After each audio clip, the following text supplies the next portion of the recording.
Bus ஸ்டாண்டுக்கு ஆப்போசிட்டில் ஒரு பெரியவர் நிறைய ருத்ராஜ மாலை, பாசி மாலை, முத்து மாலை அப்படி நிறைய மாலைகள் வச்சு வியாபாரம் பண்ணிட்டு இருந்தார். நம்மளும் அங்கே போய் பார்த்தா சைடில் நிறைய உண்டிகள்லாம் செஞ்சு வச்சுருந்தார்.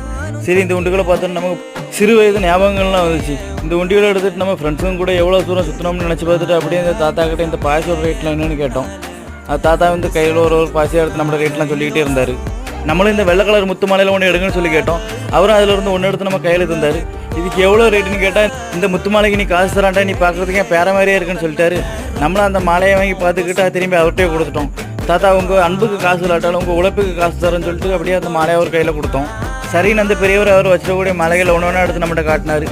நம்மளும் அதை பார்த்துக்கிட்டே இருந்தோம். அப்புறமா உள்ளே இருந்து ஒரு கருங்காலி மாலையை எடுத்து நம்மகிட்ட காட்டினார்.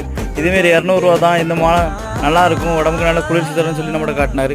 டிவிகளில் 1000 ரூபா 2000 ரூபா எடுக்கக்கூடிய மாலைகளை இவங்கெல்லாம் 200 தான் சேல் பண்ணிகிட்டு இருக்காங்க. உங்களுக்கு பிடிச்சிருந்தனா இவங்ககிட்ட வந்து இந்த கருங்காலி மாலைகள்லாம் வாங்கிக்காங்க. இப்படி இந்த வீடியோக்கு ஒரு லைக் போட்டு நம்ம சேனலை